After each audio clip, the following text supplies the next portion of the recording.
this, and hey man, what's going to happen here, and hey man, what about this? Now we can actually look at the results, see how the offseason went for some of these guys, talk about it, break it all down, and more. We got Zack Osborne and some guy named Jason Weigandt on the show. Thank you for listening. Really appreciate it. Thank you for watching, too. We're putting these on YouTube, and views are good. Interest is good, and really stoked on that. So thank you again. 702-586-7857. If you want to talk San Francisco or something else, we are giving away a Fly Racing CP helmet, Formula helmet today, as well as a pair of 100% goggles. I'm going to do something different for the archive listeners, though, for the helmet. Stay tuned for that. Again, Weege and Zacko coming on the show today. Taking your calls over there in the corner, holding things down. I believe he did 9 holes, took a break, came back to this show, going back for hole 10. The Tits Legendary. Tits, what's up? That would actually be pretty epic if I split my rounds with a Moto 60 show, but probably thought about it. I'm glad to be here. I just want you to know, per the Race Tech rant on Yes. Monday night, You're welcome. the construction over on the that's Area. on the area.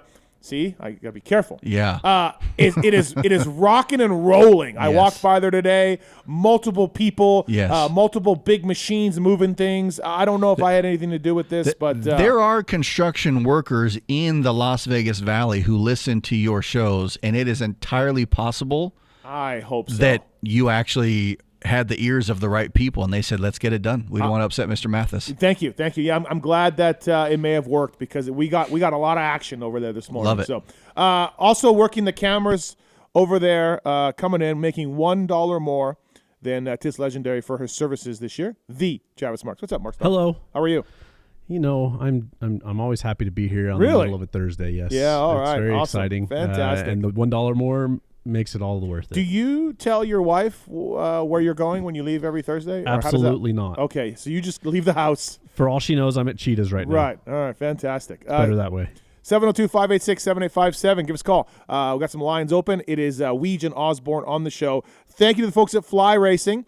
25 years of Fly Racing, and, man, they're crushing it. They thank their dealers. They thank their customers, and some of their gear lines are really, really good this year. I love some of the designs they have with the Evo.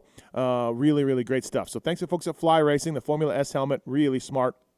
It's a helmet with a brain. So thank you to the folks at Fly Racing for making things happen for this show and many things across the pulp world. You can save on the Fly Racing closeout with PulpMX10 is the code to save. So if you go to pulpmxshow.com, sponsored deals, go down there. It takes you to the site. Fly has some closeout products. And then if you use the code PulpMX10, you can save even more on the closeout stuff. And the closeout stuff is good. It's new, and it's really good. So there is a way to save at Fly Racing with that code on the closeout stuff. So Fly Racing Moto 60 Show, Maxxis Tires, Decal Works, 100%, Plum Creek Funding, Vertex, Get, Seat Concepts, and Zools, all on board with us this show. Thank you to the folks at Maxxis Tires. You know who uses Maxxis Tires? Kay Clayson in that last turn when he snuck around the inside and held off Hunter Lawrence. His Maxxis Tires had maximum grip on the slippery Anaheim surface. Thank you to Maxxis Tires for putting Cade into the main event. Hunter Lawrence now leading the Yamaha LCQ Challenge as well. Not something that he wants to do. So thank you to the folks at Maxxis Tires. Great tires. There's UTV tires as well. Truck tires, all of that. Thank you to the folks at Maxxis Tires for all that they do. And, yeah, like I said, Jason Weigandt coming up later. But for now, let's bring in Supercross champion, Motocross champion, GP winner, Zack Osborne. What's up, Zach? Cruising home from the track, went riding with the boys today. It's a pretty good day, actually. What'd you ride today? I rode some outdoors, sand track with Joey and Jack. Pretty sick. Okay, what kind of bike did you ride? A dirt bike. What color was it? Blue. Oh, okay. All right, we're getting somewhere. Yeah. Yeah. Yeah. Getting somewhere. Hey, man, we got lots to talk about today. Yeah, a lot to unpack, I know. Okay, so I want to start with this. Like, we touched this on Monday, but we didn't get your opinion on it, and you know Eli Tomac pretty well, trained with him for a little bit.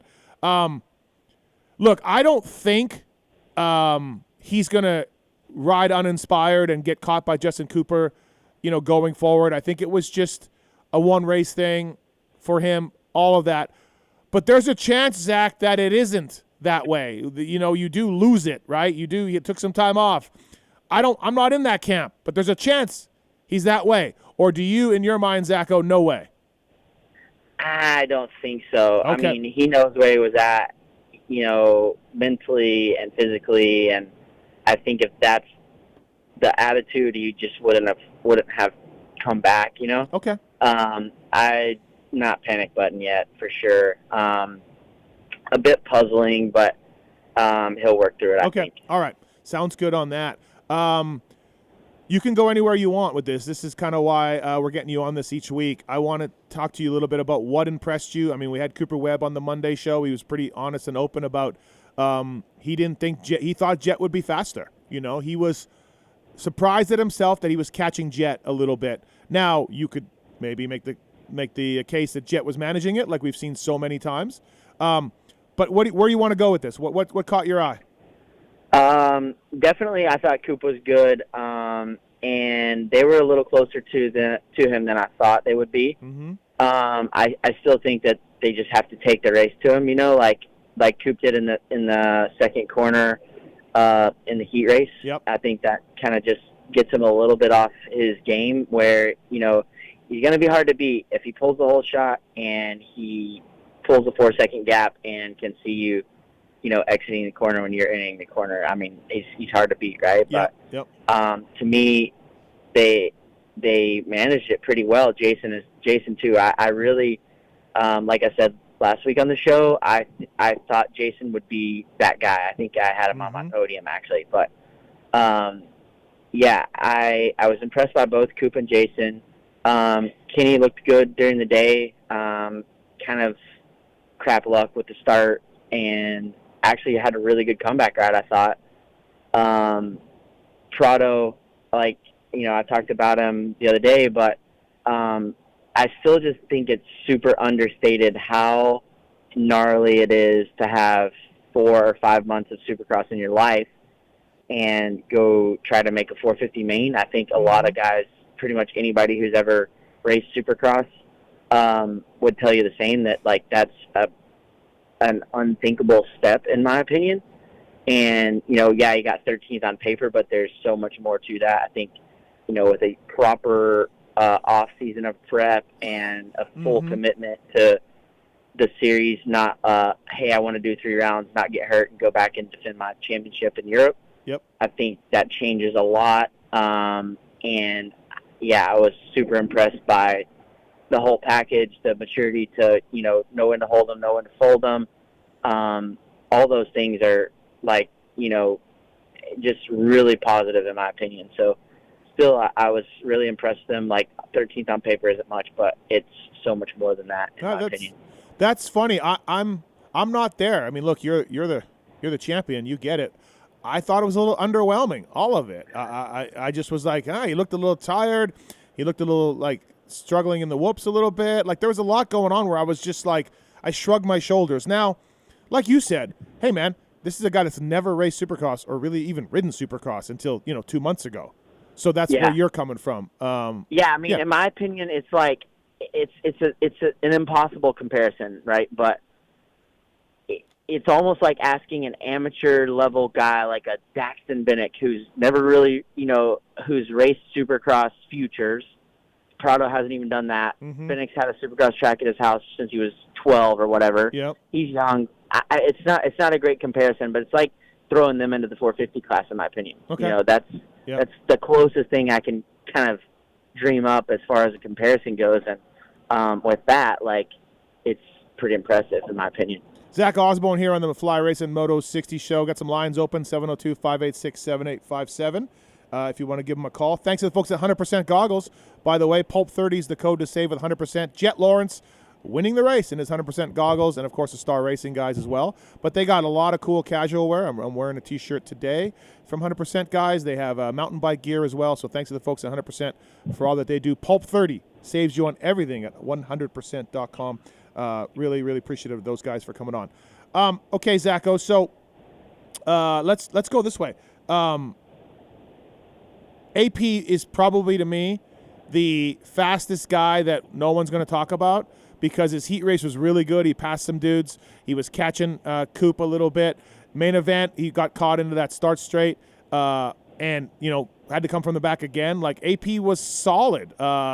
Maybe, it was the fastest time in segment 2, which included the 2 whoops. Now, well, let me ask you this. Before you talk about AP, Zacho, how much emphasis or how much do you care about fast segment times? It's something in practice is something that we always use, but like it's something I never went back and looked at after the race, I would say. Yep. But also, if you're searching for positives, if you're in that situation, it's probably something you're going back to look at, especially if you're the fastest. Okay. All right. So it can help you. It can help a rider out. It could help you, Yep. yeah. I've never used it other than, hey, you need to be better from X to X in practice. Okay, so AP, what'd you think? I thought he was a lot better than what I anticipated, just because I didn't really put him at that, at that level, I guess, with those guys, with the roster that was. I mean, his finish is a little bit better than maybe it would have been situationally, but you got to be in it to win it. So fair play to him. I thought he rode good. He looked strong at the end. I don't think that's really ever a question with him, like fitness-wise. But yeah, he did surprise me for sure. Do you think there's a chance that Jet just runs off with this thing? Like, does he just like take off and win the next 4, lose 1, win the next 3, that kind of thing? Or did anything catch your eye where, like Coop was saying, it wasn't quite as good? Yeah, I think, like I said, if they let him get to the lead and he can manage it, yeah, it's going to be boring, honestly. But if, they, I don't want to say rough him up a little bit, but like if they take the race to him and, just like in the heat race, he made a little mistake, but that's stuff that he hasn't really, I don't feel like, dealt with that much, So that's, the other way is his game. Like, it's going to be hard to beat him at his game, right? So you got to kind of try to throw some wrenches in that plan a little bit. And that's the only way I see it not going exactly like you said, win a couple, lose 1, win a couple, lose 1, and boom, it's over. I kind of feel like Jason and Coop were like making statements a little bit, right? Do you feel? Definitely. I thought Jason gave a little too much respect in the second corner in the main. Yeah. But it's the first race, you don't want to go down right off the bat. Like, that's the same thing I talked about last week, is like, that's how quickly it can go sideways. But I thought that they both rode very metered, very mature races, to get, second and Coop 6th, but the little mistake cost them, a second or a third or whatever they would have done there at the end. But overall, I thought it was a really good ride by both of them. Coop said on Monday that he thought he gave Jason a little bit too much respect, but he's like, I don't want to start something with him at round 1. Like, I just don't want to do that. No, and I think I just don't feel like Jason's that guy anymore. I think he's matured. I think he's kind of past all that stuff because he knows it's cost him in the past, But, yeah, I thought that they both rode very high 20s age rides for the level that they're at. High 20s. Okay. Yeah. Mature is what you're trying to say. Like, I've been doing this a while, and I'm going to just take a second and go on to the next one, Yeah. Okay, we got a call from you or a question for you, some questions for you, Zach, on here on the Fly Race and Moto 60 show. First up, it is Ryan on 3. What's up, Ryan? What's your question for Zacho? Hey, yeah. So, with the upcoming race that's looking like to be a mudder, I was wondering, what kind of makes a rider great at riding in mud, like technique-wise, and is there anything that you typically do in the league leading up to a mud race to work on that? Yeah. Okay. Thanks for the call. I don't know if you heard that, Zacho, but yeah, basically, what makes a good mud rider? A good mud rider is somebody who can ride like loose and comfortable in the mud and not fight it. It's definitely something you have to kind of grow up with or, have experienced a lot in your life. For me, I grew up super scared of the mud, hated riding in the mud. And when I got to Europe, that all changed because I was either going to be a good mud rider or go home. So, it's something that you have to just kind of come to grips with, and you can't control it like you can in a normal race. You just kind of have to relinquish that control and move forward the whole time. Like, just keep the wheels turning and keep going forward. So AP told me, and I think there's something to this. AP told me a good mud rider is mostly attitude. Yeah, definitely. That's what I'm saying. Like, you can't be afraid, like, oh, man, it's going to rain this weekend. I'm sure there are guys right now who are already thinking about it, right? Like, they're like, man, I don't want it to rain. It's just a second race. Everything can go wrong. You got to be thinking about, oh, dude, it's a mud race. It's a great equalizer. Anybody can win. Like, it's just a different attitude. That's a really good way to put it.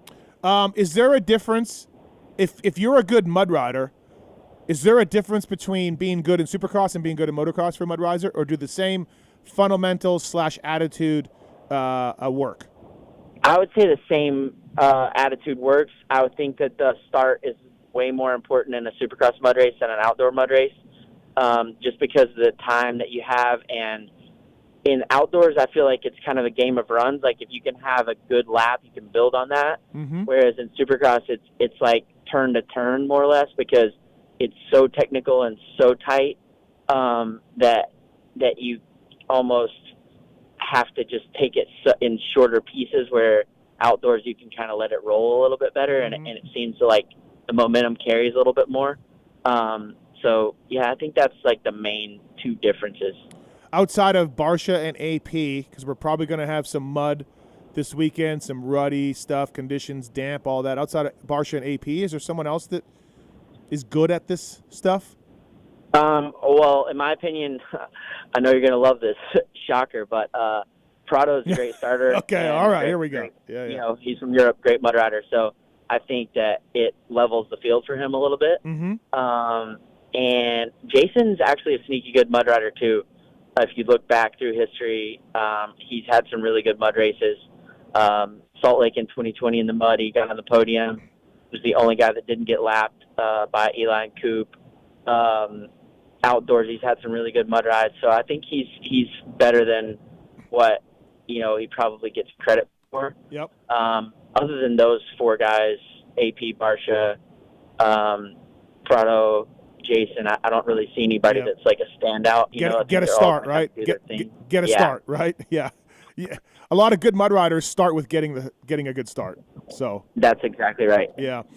Zack Osborne here on the Fly Race and Moto 60 show. We still have some open lines. We're giving away a set of 100% goggles. We're also going to give away a Fly CP helmet. And the way to win that, let's do the archives, because the damn live guys win all the prizes. Zacko, pick an email number that you want to win this helmet. Just give us a number. Like just a single digit number, or any number you want. You can go 168 if you want. 16. 16. All right. The 16th email at contest@pulpmxshow.com wins a Fly helmet. Contest@pulpmxshow.com. The 16th helmet, 16th email gets that free helmet from Fly Racing. So thank you to Zach for picking that number. I looked at your vault and I don't see any San Francisco results. Never did it. I did Santa Clara twice, I think, but never San Francisco. Yeah, it's a really cool stadium. It's really neat. It's right on the water. You know, it's where the Giants play. Really cool that Supercross is going back there as opposed to Oakland. So yeah, I mean, I've honestly never been to San Francisco. Period. Don't know anything about the dirt. Yep. I haven't seen the stadium, so yeah, it's all new to me, honestly. Hey, your old team, Rockstar Energy Husqvarna, both riders down within a lap or two of the main event. Now, obviously, Nate Dogg's happy because RJ wins the 250 main event, which we'll talk about in a second. But tough start for those guys. Mookie rode really well to get all the way back up to 11th. Craig DNF'd, and I think he's going to be okay, but he's been not responding to texts, so I don't know if he's in a deep, dark place. But rough start for your old team, Zacko, for guys that had some real potential to get up there. Yeah, Nope. You do all the things, you think you're ready. Just like you saw with Hunter, like it just, man, it's a tough game, honestly. That's all I can say about that. Do you have you've had a shitty opener before, right? I think. Yeah, both of my 450 years. Well, the 1 year I missed it, and then the second year I was super sick and ate it big time in the heat race, and then had to go to LCQ, and then I think I got like 15th in the main. Yeah. Etc. So the attitude is just like, I mean, a little bit of like, oh well, just cut it loose now, I guess, right? Well, yeah. I mean, you can't hold on to it because coming again in 5 days or 6 days or whatever, So, Yeah. And it's done and dusted. You just got to move forward. You're 10, 12, 15 points in the hole, and it is what it is. You just got to keep going. Yeah, like I was out with Roxanne yesterday watching him practice a little bit, and he was saying, like, frick, man, I'm already, 15 down or whatever. Like, Yeah. He's like, oh, it's just a shitty way to start. He said he felt like he rode really well, but all of that, it doesn't matter. You're 15 points down. Yeah, I thought Kenny looked great all day. I thought he was awesome. He just looked on point. His bike in the whoops is the straightest, most stable bike out there. I think Joey and I were talking about it earlier. Like it just looks super solid. He looks comfortable on it. Doesn't do anything funky. It's not amazing. It's not like, oh my God, this bike looks amazing, but it just looks really good all the time. And sometimes that's what you need. And he seems to be comfortable with it. I think he's on for some wins, honestly. Let's talk about Vince Freeze for a second, if you don't mind. Sure. Look, I had no problem with what he did in the heat race start. That's happened a lot. A lot of factory riders have had, yourself probably included, have been way out there, and you're just getting the start. Vince got it. He's a great starter, and he moved on over. Now, obviously, the right-hand turn with the rear brake is not ideal for that kind of situation, but he had a lane to move over, and he got the start, and I don't have a big issue with that. The Dean Wilson thing, just another example of being an idiot. It's way too early to do that in the race and in the season, and there's obviously past beef there from the world rounds. Did you have a problem with the heat race start and thoughts on the Dean Wilson thing? Yeah, I agree pretty much 100% with you there. If Vince is starting outside like gate 20 and does that, gets the inside bail, I'm going to call like a little bit of foul play. But with the way that it was, they were a couple of gates apart. He had a huge start, like right out of the gate. Within 20 or 30 feet of being out of the gate, he was well in front of everyone, and it was his control. That's just the lay of the land. And Moran's did this. Moran's did this 3 or 4 times last year, and we all were like, "That's awesome, great job, Moran's." Right. Yeah, and I think that's if it were anybody else, we're not talking about it. But that's what happens when you have a reputation. I've never had a run-in with Vince. I don't have, really anything against Vince. I don't have anything against Vince at all. It's his reputation, and also I think in my mind, if say Kenny gets that start or Eli gets that start, everybody respects those guys a little more, and they know that they're not going to beat them to the corner. But because it was Vince, they were a little deeper and a little hotter, and they tried a little bit, like to force it, and it happens. I mean, it's happened to me multiple times. And when the guy has the wheel, he has the control. And then so the Dino wheel, did you see that on his YouTube? Dean on his social? Yeah. It was just, it just happens, I guess. It was Vince taking Dean out on the first lap. I don't know, there's not really much else to say about it. It wasn't even really dirty, in my opinion. He just kind of got into his front wheel, and then they both went down. It reminded me of Vince on Joey at the World Round in Dubai. Yeah, just kind of like drug him down, right? Yeah. Like, it wasn't like he blasted him off the berm or T-boned him or anything, but I think in those situations, you just don't trust anything, right? There's a couple guys that you just don't trust, and I can't really say anything bad about Vince because Vince has made a living. He's made himself relevant multiple times, different classes, and he's a fighter. Like people, I don't think understand how much is on the line, not only financially but just as a whole. To call those shots like they do on social media from the couch, like that's a tough one for me. I don't know, he brings it on himself, but at the same time, it's hard to watch, like, just him getting badgered all the time by couch racers, I guess. Especially the way his contract's structured, too, with Moto Concepts. Every spot is worth more and more money. I don't know if you're aware of how they do that, how they structure it, but... I don't know much about it, to be honest. All right, we got Zack Osborne. Let's get some phone calls here. First up, it's Sawyer. What's up, Sawyer? Hey, Steve. I saw that Mosman signed with 250 Star for the rest of West Coast. He did? I saw a rumor on Twitter. Oh. I don't know that. So I heard from someone that would know that Mosman rode the Star bike out at the goat farm. I didn't hear anything about signing with them. Gotcha. But I did hear that. So I don't know if I'm not saying he's not signing with them, but all I heard was that he rode the bike. All right. Sounds good. All right. Sounds good. Thanks, buddy. Zacho, do you know anything about that? That guy. Oh, that he did sign? I heard that, but I don't know that for sure. All right. Just Bobby Reagan, just endless, like whatever, endless contracts, endless money. Doesn't matter. All right. Let's get to Shad on 2. Shad, what's up, man? Hey, bud. You guys kind of touched on it, but I was listening to the fantasy show, and Paul was saying it, and then you mentioned Dino's YouTube. Yep. And then I was wondering, if you read Carno's letter he put on social media. Yeah, I read it. I like Carno. He's a good dude, and I feel bad for him because his season's over. But I didn't like doing that. I don't like posting a DM. I wouldn't want someone posting a DM that I go on my social media, right? Like, I wouldn't want that to happen to me. Carno could just text him. Like, you could just text him and say that. You don't need to sort of be like, look at me on social media. And I would tell Logan to his face, but maybe he was on pain meds, man. I don't know. Like, he's got a jacked up ankle. Like, I just didn't like it. Like, I'm okay with him being angry about it and talking to Vince about it, but I don't like the posting on social media. Zacho, I don't know if you saw this.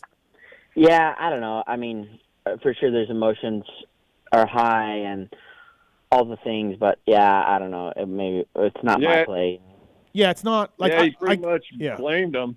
Yeah, I mean, look, man, I just again, like, I'm not the one whose season is over with my broken ankle and foot and tib and whatever else Logan's got going on. But just text him, So yeah. Hey, when do you think someone will step in, like the higher ups and stuff, and like couch him, bench him? I mean, hasn't happened yet. Why? I know. When's it gonna? I mean, it has. I mean, when does it happen, or does it just keep happening? Yeah, I don't think it happens. I think he gets fined from the AMA really? or whatever. Yeah, I don't think so. Zacho, do you? I mean, I don't think so. I mean, I don't think so. I don't know. Maybe. Yeah. Thanks, Shad. Thanks for the call. Yep. 702-586-7857. Zack Osborne. We got him for a little while longer here on the Fly Race and Moto 60 show. Thanks to the folks at Decal Works. PulpMX24 is the code to save. Get 20% off with PulpMX24, DecalMX.com. Decal Works, #1 for many reasons, and upholding the true definition of quality, service, and knowledge. Great company, great guys there in Illinois, and they'll give you a proof beforehand. You can move your logos around. You can put your name and number on it, all of that, and use that code to save, PulpMX24 as well. Reed's on 3. What's up, Reed? What's your comment here? Well, I want to talk about how it used to be like they used to do qualifying, take the top 5, then they'd do semis, take another 4, then they'd go to the last chance. And take 2. And I just feel like when that thing with Vince went down, these guys could have got better redemption, not have to wait just to the last chance to go for it. I don't. Yeah, they had semis for 20 years in Supercross. When I was a mechanic, it was heats and semis and LCQ. Zacho, you probably race in the heat and you wouldn't race in the big class with that format. But the semi, they brought the semi thing back, but I was still in 250 class, right? Yeah, they brought it back for a few years. I mean, so Reed, you're saying you would like it back, semis? Well, I'd say I'd like it back because I felt like you guys all say that Freeze didn't do it, but he come across. I just feel that these guys could maybe police themselves a little more with that kind of. Yeah, I mean, get back into it. Sure. 3 starts. Cade Clayson could get more starts. They talked about being more aggressive. Yeah. The semi, they get another shot, then they get another shot at the. Yeah, I think one of the reasons they took it away was track deterioration. Like 450s have really beat up this track, especially now that we're going to 20-minute main events.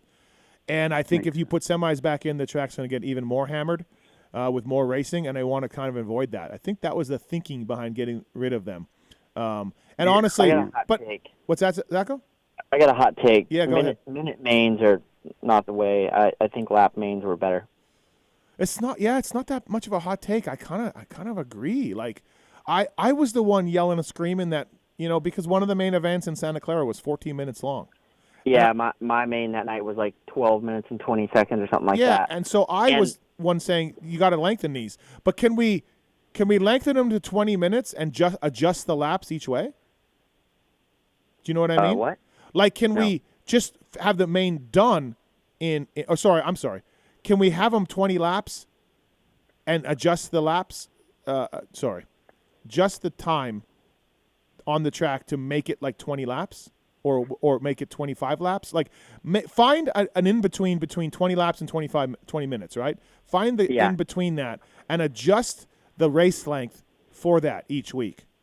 Right, yeah. I don't hate that idea. Yeah. I just think, man, 20 minutes is such a long time on a Supercross track. Yeah. And I don't know that it improves the racing, in my opinion. Thanks, Reed. Thank you, man. Great, thanks. Thank you.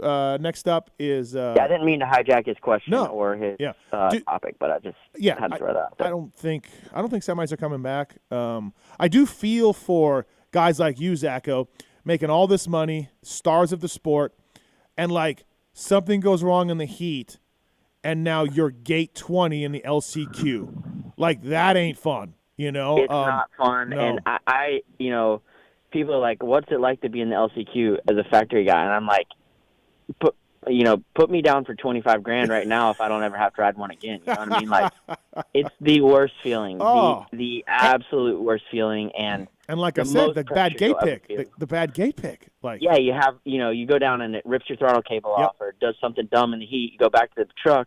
Now you got 20th pick in the LCQ, and it's not fun. No, absolutely. Last call here for Zack Osborne is Tom. What's up, Tom? Hey, guys, sorry to bring up Vince Freeze again. Oh, boy. Here we go. No, it's fine. Go ahead. I know, I'm late, but it was so nice, honestly, him not being there last year. And then literally Anaheim won, and he goes and does, I think, 2 bonehead moves. I didn't like the move in the first corner. At what point has Mike Genova had enough and said, like, dude, we're not going to support you anymore? No, Genova loves this. He absolutely loves this. I know there's no such thing as bad PR, but, like, dude, this is bad PR. Genova does not care.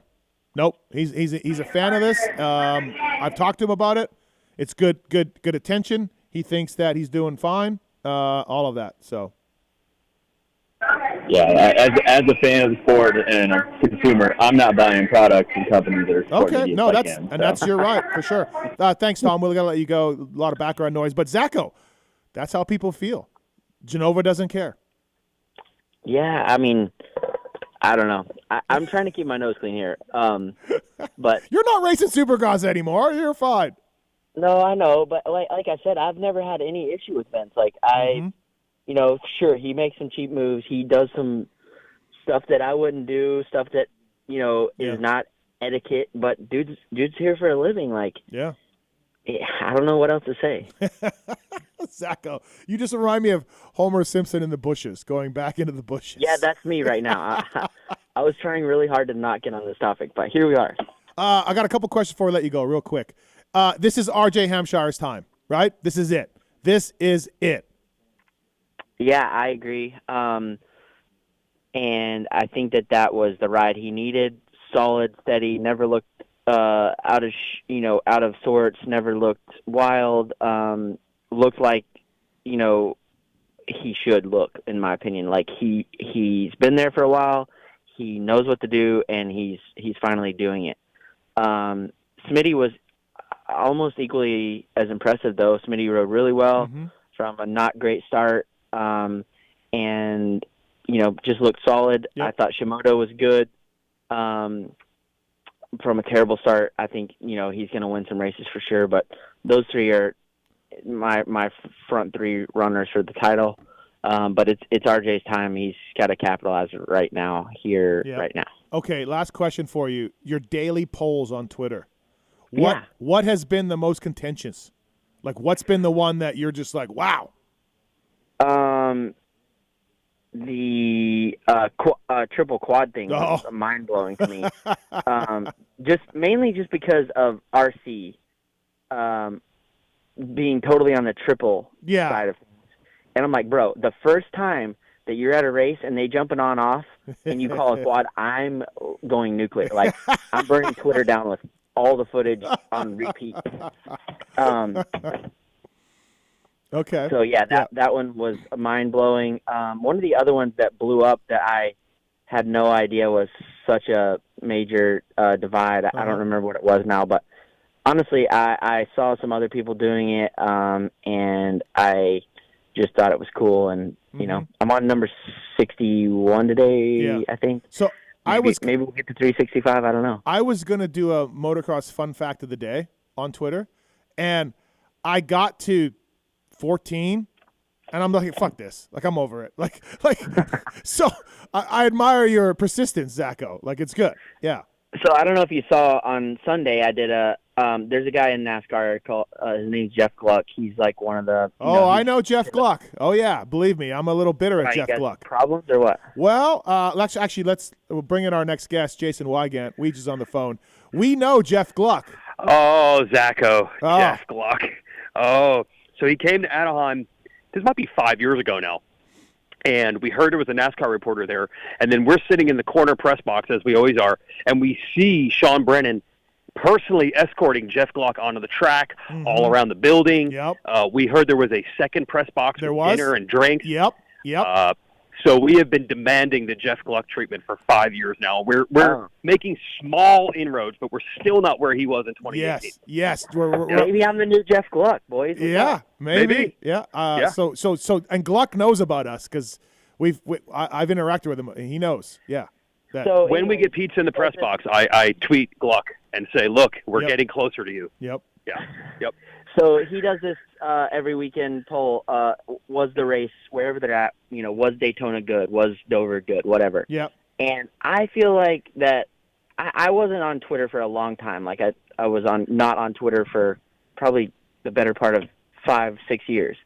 But when I came back to Twitter, it was mostly for NASCAR stuff, but then I kind of got into Moto Twitter, blah, blah, blah.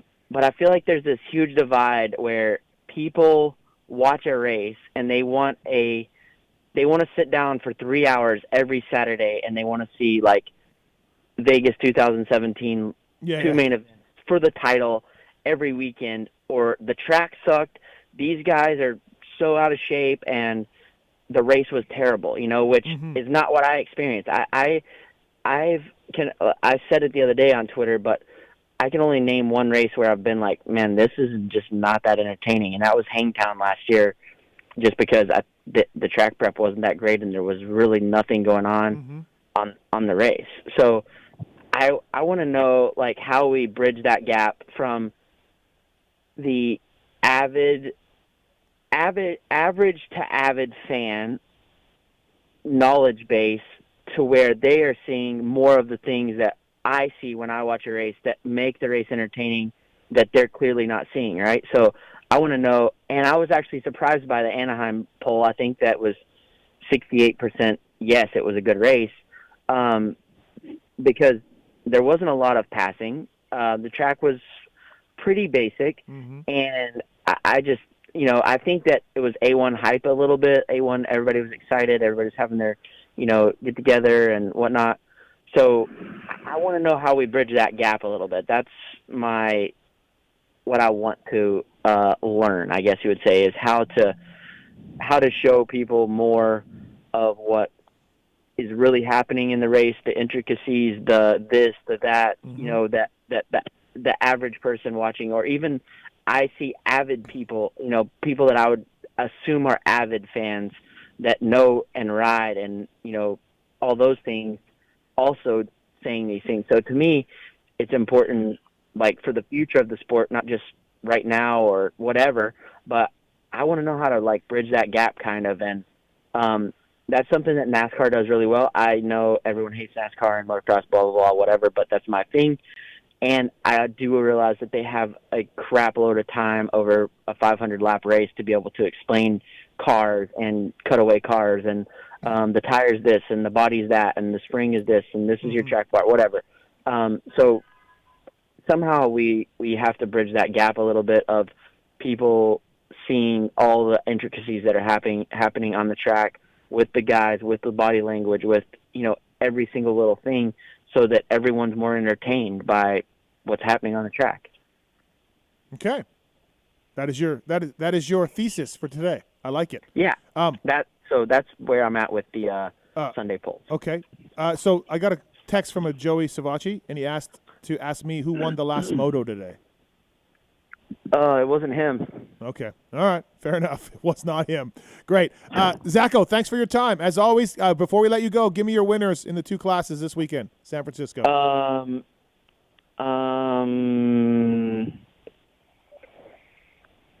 I don't know. I'm really struggling. Great. I think. Good radio. Is it going to be muddy or not? Yes. It's going to be muddy. It's going to be soft and very ruddy, if not rainy. Yes. Okay, give me the 21, and I'll take the 24. Okay, fair enough. Great. Thanks, Zacho. Thank you, buddy. Thanks, go to the gym. Joey says you got to go to the gym. Yeah, I'm on my way. Okay, see you, buddy. Later. That's Joey Savacci. Sorry, that's Zack Osborne. It's not Joey Savacci. Thank you. Me. Yeah, and it's Jason Weigandt. What's up, Weege? So those are best buds right there. Yeah, they're Savacci and Zacho. Yeah, they couldn't. They're like stepbrothers. I love how the world works. I love how the world works. It's really weird, right?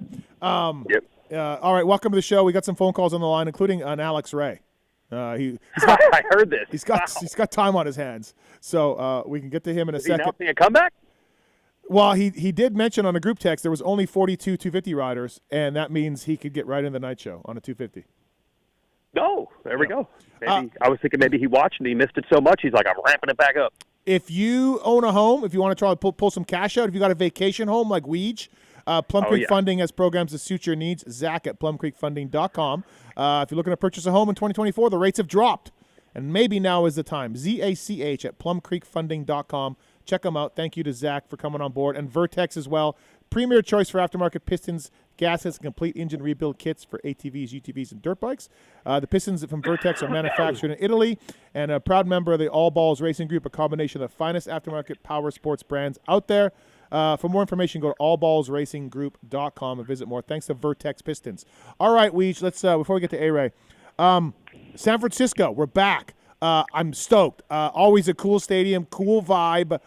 We may have some mud and ruts and all that. It could be pouring rain, all of that. But are you like me, like excited to go back to – well, you're not going to San Francisco, but excited for the series to go back to San Francisco? Yes, I remind everyone there are going to be some logistical concerns. I don't know if you've seen a map of this, Steve. I did. Oh, dude. where the parking, I'm not sure where the fans – I'm assuming they've got I don't know where the fan parking is, so I don't even want to comment on that. I just know where the industry parking and the pits are. Yeah. It's pretty far away. Now, we remember when we went here, it already was far, but it's even further because I believe the old pits, they've now built buildings in there. So I just want everyone to remember, like sear it into your brain, the feelings people had about Oakland the last couple of years, and just keep reminding yourself, we were begging. I mean, I remember being at a gas station last year and everyone being like, if we could just go to San Francisco, please. Yeah, please. So I don't want to hear any complaints. It's do not forget. There's a shuttle, people, for the industry. There's a shuttle. They have to have a shuttle. Yes, that's how far away. Yeah. I swear the pits are on a barge, and we were joking in the office, Racer X, like, what if the barge floats away, like during one of the heats, and everybody comes back, and they're like, our truck's gone. Yeah. Yeah, absolutely. That'd be great. Hey, we can't no main event tonight because they're out in the water. Yeah, we don't have gas. The gas is in the trucks, and we can't get to them. But, I mean, Oakland was tough. And look, we all know, I think we all assume, the reason they went to Oakland, it had to have been cheap. Do you think? Yeah. To go to that building? Yeah. So I just want to respect it's got to be way more expensive to hold a race here, and the logistics suck all around. So I'm just trying to remind everybody before you complain about walking, like, it's better than Oakland, man, and you don't want to not have a race in Northern California. No, you really don't, right? Jason Weigandt here on the Fly Racing Moto 60 show. Let's bring in Alex Ray. What's up, A-Ray? How are you, buddy? Not bad. Just enjoying the ride, dude. I'm in the office and hanging in there, listening to the show. Oh. Yeah. So true story, though. Trying to get some more True story for our listeners. You started at O'Neill, in your office was a framed Kyle Chisholm jersey, and you had to look at it every single day, and you had to look at it every single day, and you complained, and you got it moved. I got it removed, and now there is a Mookie jersey in here from Suzuki City, I think. I was trying to think when Mookie wore O'Neill. Jeez. Oh, dude, he wore it. You don't remember Suzuki City, his first year pro? I do remember Suzuki City, yeah. Yeah, synonymous with the brand. Team in O'Neill. Okay, so you got Chiz moved out just because you're just tired of seeing Chiz. Yeah, dude, I couldn't do it. I couldn't do it anymore. And like I was just staring at him every day, and it's just like staring at the back of his jersey, and it's just like I was having PTSD from Hell, even Cade mentioned it on the show on Monday. He's like, dude, freaking Chiz, I can't figure it out. It's something that he just death mental, taxes and Chiz, dude. Death, taxes and Chiz. He's there. Right? Yeah. So I got a Mookie jersey, and I actually have a J-Law jersey in here too. Oh, there we go. When was J-Law O'Neal? Am I missing that era too? Dude, he's always O'Neal. Like anytime I feel like anytime like he needs gear or something, like it's okay. Just, whenever. All yeah.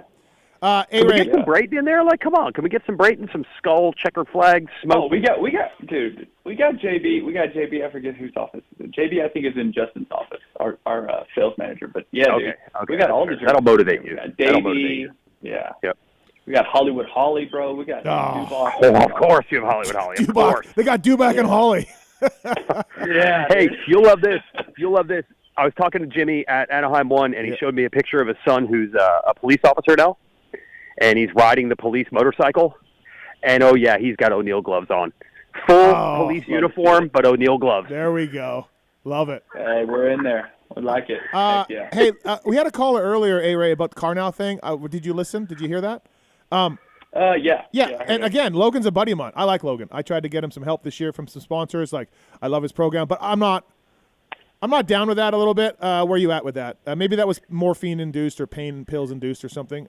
What do you think? Yeah, I don't know. I even seen J-Law. Dude, J-Law put something on his story too, like talking about it. It's funny, but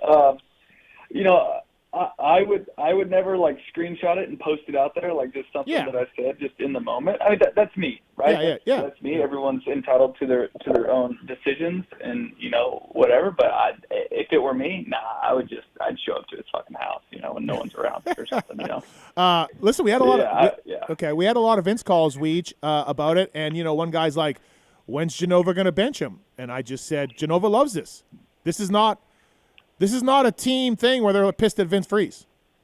No, that's the actual whole problem. Everybody's like, why don't the riders go and yell at him, or why doesn't the AMA suspend him? But you're missing the third leg.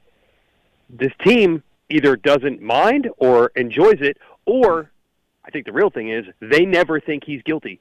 I guarantee you they're like, hey, the first thing was a start. Anything can happen off the start. The second thing was a block pass. We see block passes all the time. Why is everybody pick on Vince? And you just do this year after year after year for 15 years. The bottom line is when he goes back to the truck, I have no doubt in my mind that every time the people around him that he trusts and he listens to say, you did nothing wrong.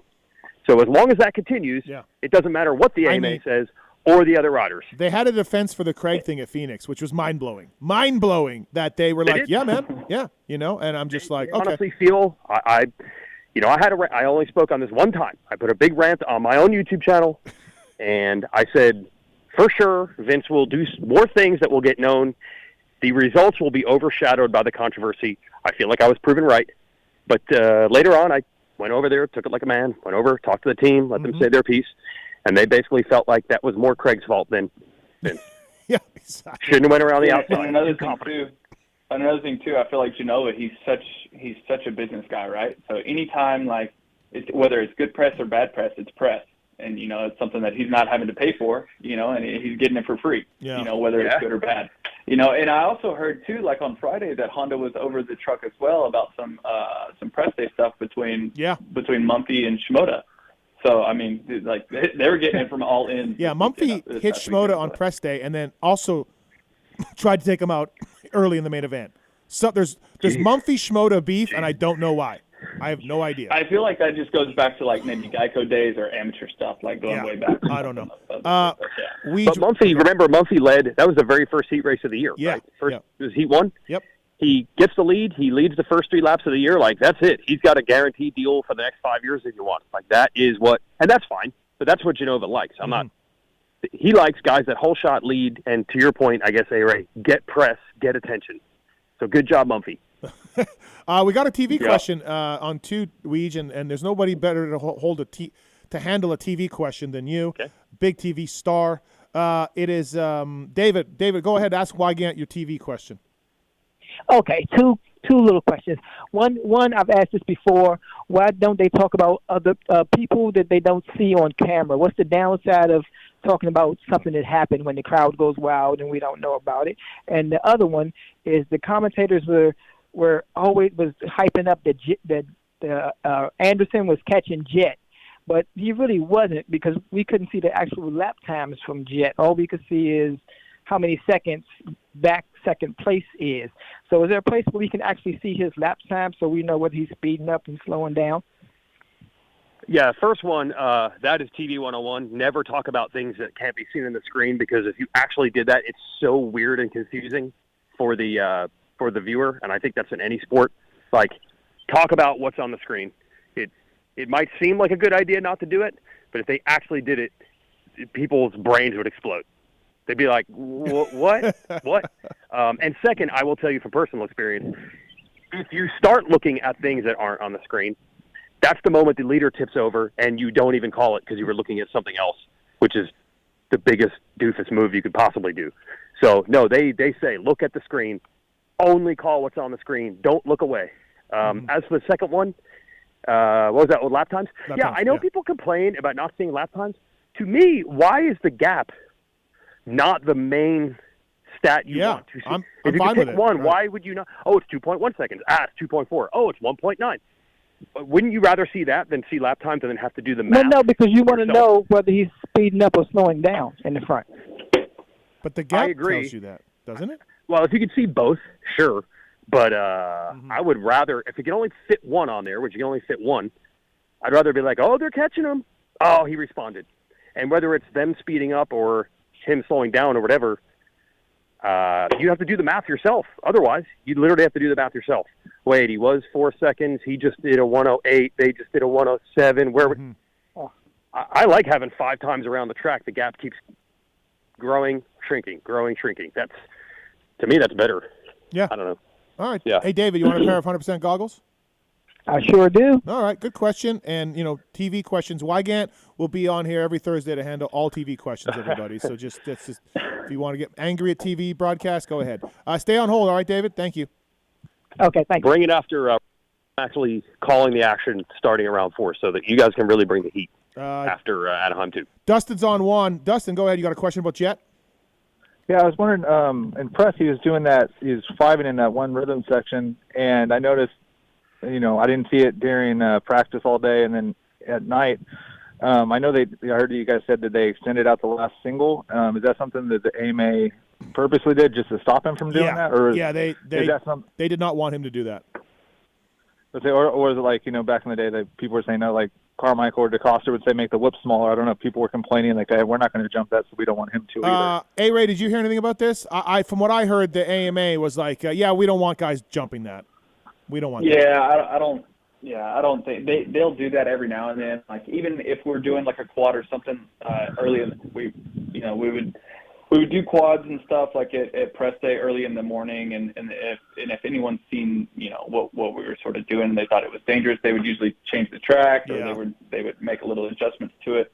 But I'm not sure on the whole. Because they did the same thing with the Dragon's Back too, and the Dragon's Back looked like the easiest thing since I don't know. I've never seen a Dragon's Back that easy, without even a landing at a Supercross track. So I'm not sure. Yeah. I don't know, Dustin. I don't think it was any team or anybody running and saying, knock it down. I think the Feldon Dirtworks guys decided that. Because you figure they got to, when they, laying out these tracks and designing them, they got to have some idea of what's potentially possible. Yeah, maybe. Yeah. Was there a net on that side by chance? Maybe it's because they didn't have enough nets. Yeah, maybe there was the foul. The Angel Stadium net is there. Oh, gotcha. Yeah. Thanks, Dustin. Thanks for the call. Thanks. Appreciate it. Thank you. All right, Weege, let's talk a little bit of San Francisco. Well, actually, let me talk about this first. So JG posted on his story about, he kind of forgot about his Seattle race, right? And thought that he was also won the first time. And then there was a graphic on the TV screen, and I talked to RV this week, and he was saying he wasn't on the graphic, and he was wondering why. And then we were talking about it with Kenny as well, in regards to him. He won his 5th ever 450 race, first as a full-time guy. A lot of guys are worried about this graphic and this race. There's a lot of concern out there about this thing. So I'm going to go one step further. Okay. I feel like it's not just the stat. I think we're already reaching a very weird point with the reaction to Jet. And let me also say, there are Jet Lawrence fans. He does get cheers. They do have a VIP area where fans go over there. Yeah. They have fans. I don't work in a world of absolutes. I'm not saying everyone feels this way, but I feel like there is already a chorus. We already know there's a chorus of he gets too much attention. Stop talking about him. Mm-hmm. There's definitely, I think, already starting to be some jealousy from the other riders. So it tints all this stuff. So this stat comes out, and it depends on what words you're actually using. It is true that Roxon, Bradshaw, and Grant did win their Anaheim 1 debut as rookies. But that was not their first race in the class. But it's also true that Jet has raced, 14 450 races before this? So slice that up however you want. The stat is not inaccurate. It was his first 450 Supercross. But if you want to get mad at it, I could see reasons why. Then we also have this old school chorus saying, how is Marty Tripes? How did he not do this? Now, to me, that's ridiculous. When you win the first race there ever was, somebody had to win. It's not like the point is supposed to be you're racing against dudes with tons of experience and you beat them. Yeah. Not no one has any experience and somebody won. Pierre Carsmakers did not win the first Supercross he was in. I think he raced LA 73 and then won Daytona 74. Jimmy Ellis, we're doing serious research. Davey and I were on the phone for hours this week trying to figure out if he really won his first. But I think what this all points to, there's just some people that are tired of Jet. Fans, riders, not everybody. Yeah. But we're already getting there. And, Steve, we've gone through many of these. When the new kid comes in and starts winning, it takes a while to accept it for some. This is no different than Carmichael beating McGrath or Stu beating Carmichael. Yep.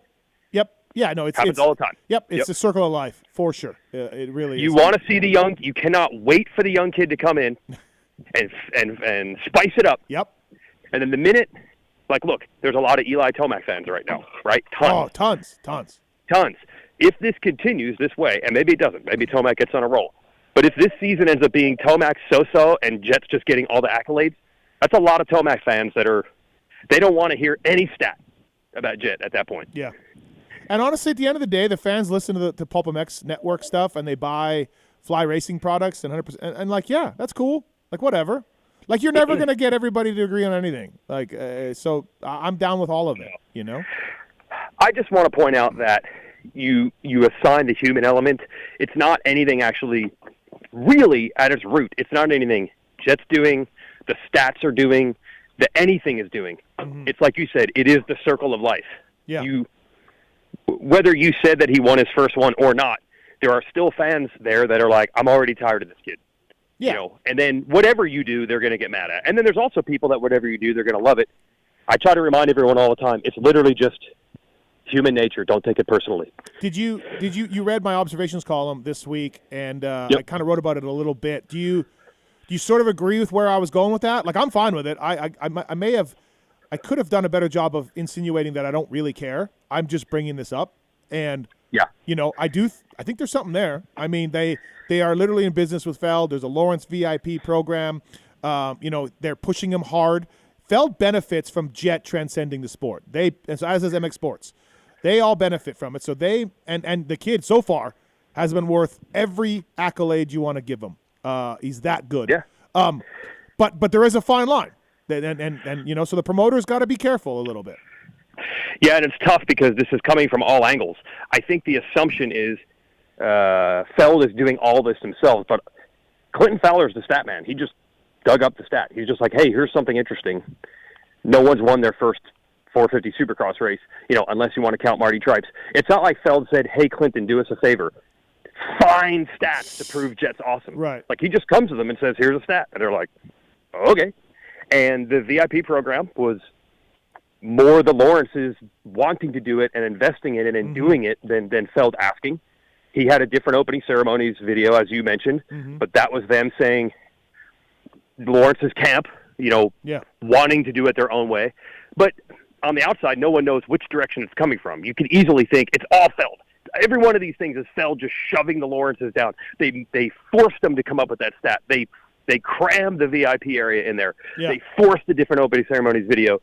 It also doesn't help that they are, of course, really trying to push SMX because it's new, and he just happens to be the champ, so he's going to get extra out of that. So it's like this perfect storm of promotion coming from him, promotion coming from them because he's the SMX champ, and you're right. Did the sport not grow literally because McGrath was great? Yep, absolutely. It did. So when you have this court, people could get mad and say the promoters want to make more money. Is there not always a chorus of fans saying they should do things to grow the sport? Well, here you go, everybody. There you go. That is a great point. Grow the sport. Blah, blah, blah, blah. Grow the sport. Yeah. I don't want to hear about this kid. Yeah. And again, that's not everybody, because I had this debate. People are like, Jet got cheered during opening ceremonies. And I'm like, dude, I'm not saying nobody likes it. It's just very polarizing right now, as it always is. I mean, Stu, I'm sure, 2005 Stu was probably like, what happened? Last year, everybody loved me. What did I do? Yeah, what? I'm not doing the sprinkler anymore. If I do the sprinkler, I get booed. What the heck? No, well said. All right, before I let you guys go, A-Ray, give me your winners for 2 classes this weekend. Dude, I'm going to be honest with you. I was absolutely surprised at how comfortable Coop looked on the bike. I mean, it's not a new team for him because he's obviously been there before, but it's definitely a new bike. And I go back to 2017 Oakland, whenever he did really good and it was like super ruddy. The track looked nasty. The battle he had, I forgot, was it him and Eli, I believe? Anderson? And Eli? Okay, yeah. What's that? Anderson, maybe? Yeah, okay. So it was one of them, but yeah, I'm gonna go Coop. Okay. And then lights class. I'm gonna go, if Thrasher's okay, I'm gonna go Thrasher. Oh wow, Coop and Thrash, Blue Crew sweep. All right, anytime the track's just super nasty, I feel like those two guys really excel. So before we get Weege's announcement, I'm gonna talk about Zool's bags. Pulp 24 code to save. Zool's high quality and real world use functionality are just a couple reasons why Zool's is not only the official luggage sponsor of Triumph Racing, but also why Ford Performance, collegiate and professional teams, as well as action sports guys like Pastrana, Hart, use Zool's. Z-U-L-Z. Zool's has you covered with backpacks, travel roller bags, gear bags, and more. Pulp 24 is a code to save. Also, thank you to Seat Concepts that are on board with this show, whether you're hitting the motocross track or gearing up for a trek across the country. Seat Concepts has a seat for you. See all the options at seatconcepts.com. Literally saving asses since 2009, thanks to Seat Concepts. Also, the official seats of Beta Benny. All right, Weege. Now, so I left all the people hanging. Give us your winners. Oh, Weege is gone. Or he's well. Oh, okay. Oh, sorry. Yo. I did not hear that. Jet and RJ again. Jet and RJ. Okay, yeah. Way to go outside the box, buddy. Yeah. I mean, just trying to be realistic. No, I think I'm with you, Weege. I think I'm with you. Oh, okay. There you go. So you're not coming to San. Real quick. Yeah. Hey, just real quick. I don't know if you guys have talked about this or not yet. I was just sort of curious, like on the guys on the Austrian brands, right? What guys are riding the new frame and what guys are riding the old frame? New frame is Sexton and AP. Old frame is Craig and Mookie. Don't know about Bam. Okay, and is Juju? What about? Are Juju? you sure about Juju AP? on the new frame? Or old frame? Sorry, Weege. What? Are you sure about AP? Well, he didn't know in the press conference. He just laughed and didn't know. But I heard he was the new. That both Red Bull guys are on the new one. I don't know why you'd cover that. As soon as I saw that, I'm like, okay, he doesn't want people to know the new frame isn't as good, so he's just going to say nothing. Oh, that okay. Seems odd to me. Is it possible that he really just doesn't know? Yeah, I think it is. 100% honest? No, I think it is. Oh, wow. Yeah, I mean, it's AP. Like, seems kind of important, but, he's a gem. He's a gem. He is. So that's what that's what I believe, A-Ray, anyways. So okay, yeah.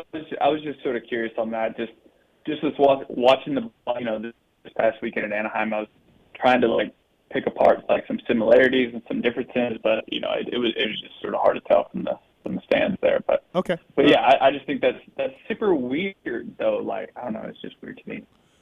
Thanks, Usually, A-Ray. like, the Thanks manufacturer for wants them to be A-Ray. on the new bike. Thank you, A-Ray, for calling in and getting O'Neill in on the Fly Racing Moto 60 show. Yeah. Oh wow. Oh, fuck my ass. Thanks, buddy. Oh man. Are you Anyway, going to do it. San All right, Fran? thanks, boys. A-Ray, are you going? I was going to, but then I was like, yeah, nah. I'll be at San Diego though. Okay, perfect. And we do have you booked for an upcoming Pulp MX show with Jericho in studio. Oh, that's gonna be great. Yep. All right. Thanks, Sounds buddy. Good, boys. See ya. Thank you. Weigandt, we will.